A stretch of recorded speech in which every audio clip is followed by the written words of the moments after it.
All right.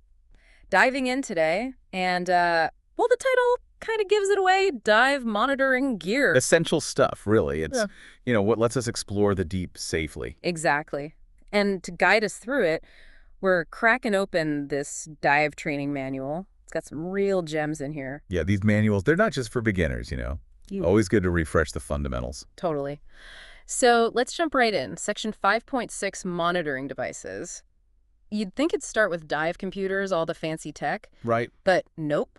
It starts with the Humble Watch. The OG dive companion. Seriously. Though the manual stresses not just any old watch will do, right? Absolutely. It needs to be depth rated, for one. We're Yeah. talking about withstanding some serious pressure down there. Makes sense. No one wants a soggy wristwatch at 100 feet. But there's another detail I found interesting, the warranty. Ah, yeah. The manual tells a story, actually. Dive master, experienced guy, watch conked out mid-dive, had to surface early. Luckily, no harm done, but Makes you think, huh? definitely. That warranty, it's not just a piece of paper, it's peace of mind. You want to be able to trust your gear, especially something as crucial as a timing device. Speaking of crucial, I mean, we all know time is, well, everything underwater. But why is that so important to a diver? Air supply, that's our lifeline down there. Got it. Got to know how much time we have left, and time management is key. Right, got to make sure you have enough time to get back up safely. Exactly. So that watch, it's not just about knowing when to grab lunch, it's about staying aware of your limits down there. All right, so we've tackled the watch situation. Next up in the manual, depth gauges. The good old needle and dial kind always comes to mind first. Classic, right? But yeah, like the manual says, digital gauges are getting super popular these days. Like having a mini computer on your wrist. Right. And one thing the manual stresses, whether you're rocking analog or digital, is the importance of max depth memory. Max depth memory.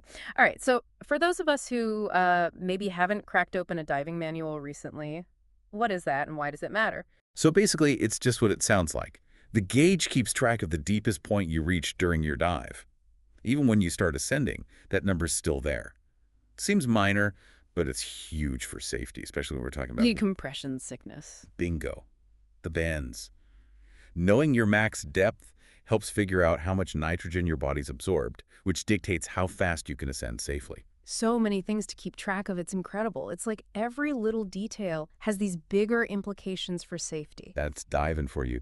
And hey, speaking of details and safety, those digital gauges, they're not just about depth anymore. The manual talks about how they often track temperature, dive time. Oh, yeah, like some are basically underwater smartwatches. I've even seen some that connect to your air tank, right? Absolutely. Air integration is becoming more common. Gives you a real-time display of your remaining air pressure right there on your wrist. Talk about situational awareness. You could be exploring a reef, completely engrossed, and still have all that vital info at a glance. That's wild. Though if digital gauges are like having a co-pilot, dive computers, that's like having a whole navigation system, right? 100%.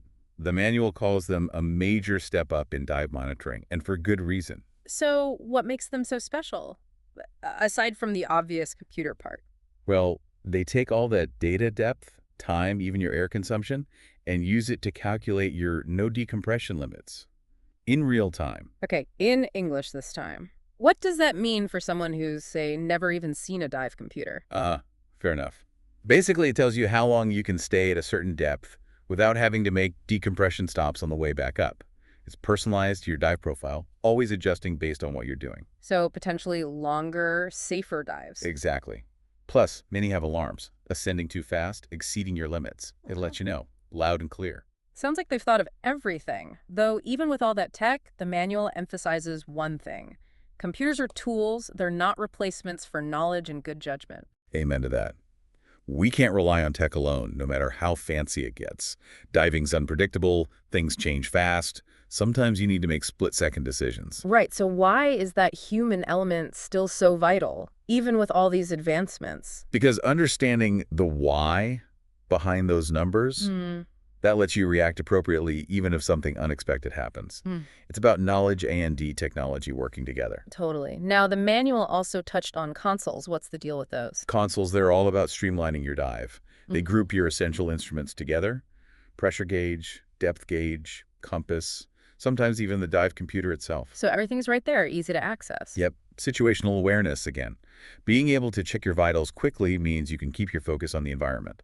Safer and honestly more enjoyable that way. Makes sense. And last but not least, the manual wouldn't let us forget the, shall we say, analog essentials. Ah, you mean the trusty dive knife. The one and only. Why does that still make the essentials list in our fancy tech age? Simple. Sometimes basic is best. You get tangled in some old fishing line, encounter a particularly grabby bit of kelp. You need a way to cut yourself free. It's a safety essential, plain and simple. I guess some things never go out of style. Exactly. A good knife, it's like a reliable buddy. You hope you never need it, but you're darn glad to have it around when you do. Couldn't have said it better myself. So there you have it, folks. Dive monitoring gear from the simple watch to the high-tech computer. It's all about making those underwater explorations safer and, let's be real, way cooler. Couldn't agree more. And hey, listeners, what surprised you most about the vital role these tools play? Let us know.